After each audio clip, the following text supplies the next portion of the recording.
호두 리월의 장래를 주관하는 왕생당의 당주이며 출시한지 2년하고도 반년이 지난 지금까지도 상당히 높은 고점으로 최상위권 딜러의 입지를 지니고 있는 불속성의 메인 딜러입니다. 기존 호두 가이드를 제작한지도 벌써 1년이 한참 지났는데 자잘하게 추가된 부분은 꽤 있지만 가이드를 새로 제작할 정도로 크게 변화한 부분은 없어서 그대로 놔두고 있었습니다.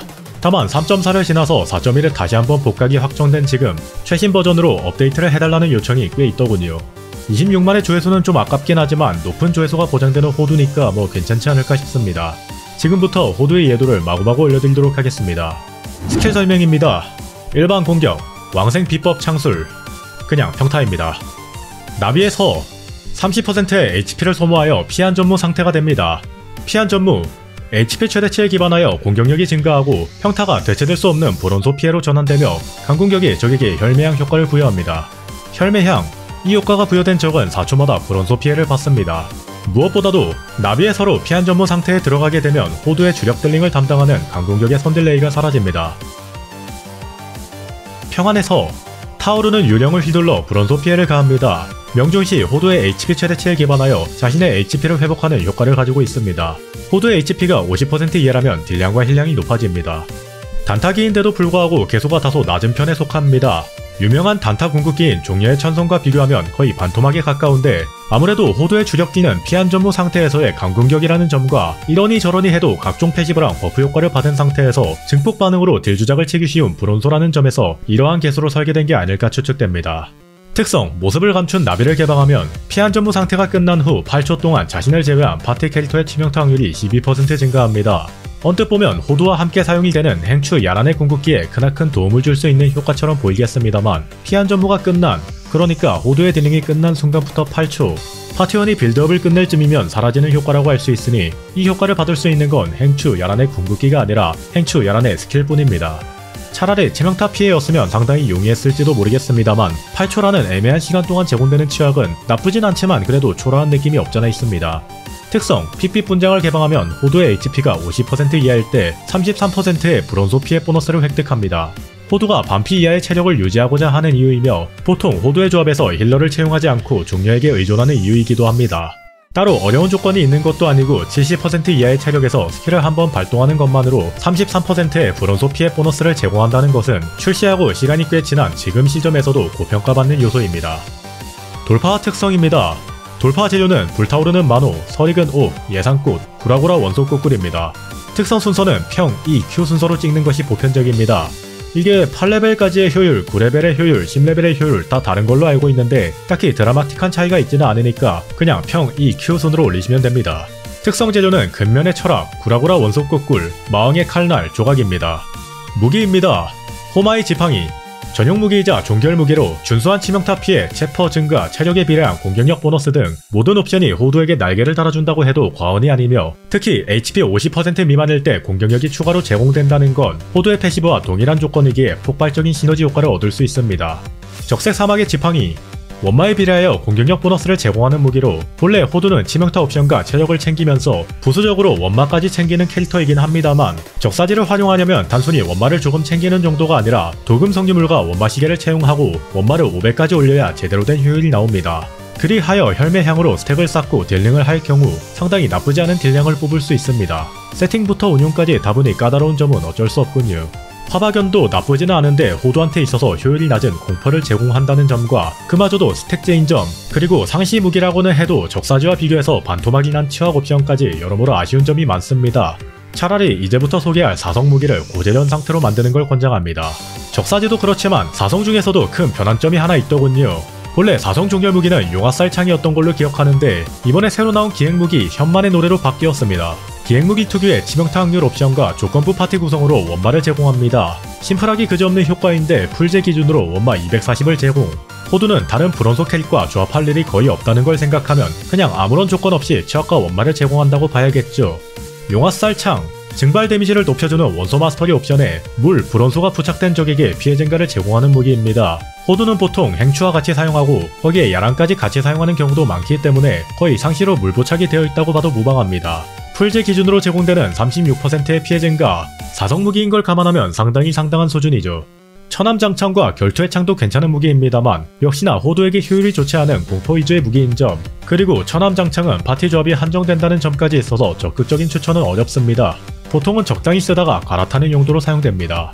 성유물입니다. 불타오르는 화염의 마녀. 호두의 종결 성유물로 불리며 호두는 모든 강공격을 증발로 터뜨릴 수 있게끔 아이시드가 설계되었기 때문에 마녀와 높은 시너지를 발휘합니다.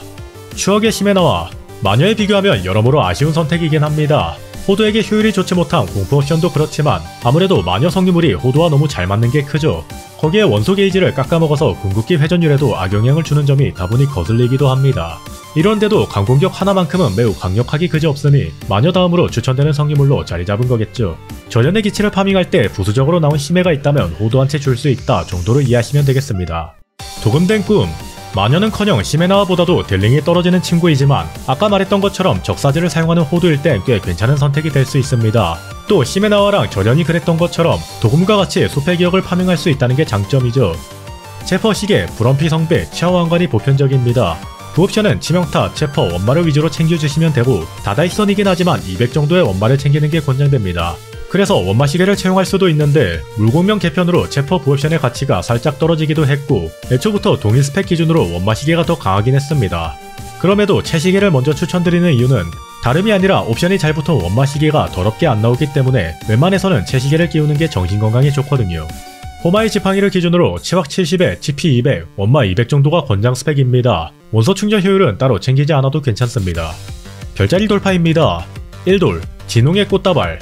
피한 전무 상태에서 호두의 강공격이 스태미나를 소모하지 않습니다. 비록 피한 전무 상태에 돌입하면 강공격의 선딜레이가 사라진다고는 하나 후딜레이는 또 별개의 문제입니다. 강공의 후딜을 캔슬시키는 방법은 두 가지로 나눌 수 있는데 대시 캔슬과 점프 캔슬입니다. 아무래도 1도를 하지 않은 상태에서 강공의 후딜을 대시로 캔슬하면 스태미나가 너무 부족합니다. 게다가 점프 캔슬은 뭐랄까요? 간지가 안 납니다. 점프 캔슬과 달리 대시 캔슬은 제대로 활용하면 DPS에도 상당한 영향을 주는 데다가 1도를 하게 되면 점프 캔슬을 했을 때 오히려 스태미나를 회복할 수 있기 때문에 편의성 면에서도 엄청난 효율을 자랑하죠. 2돌, 비처럼 내리는 불안. 혈매양이 가하는 피해가 증가합니다. 또 궁극기로 때려도 혈매양이 붙습니다. 미묘합니다. 애초에 호두 주력 델림과 동떨어져 있는 혈매양이 더 세지고 오래 붙는다 하여 상황이 드라마틱하게 바뀔 이유가 없죠.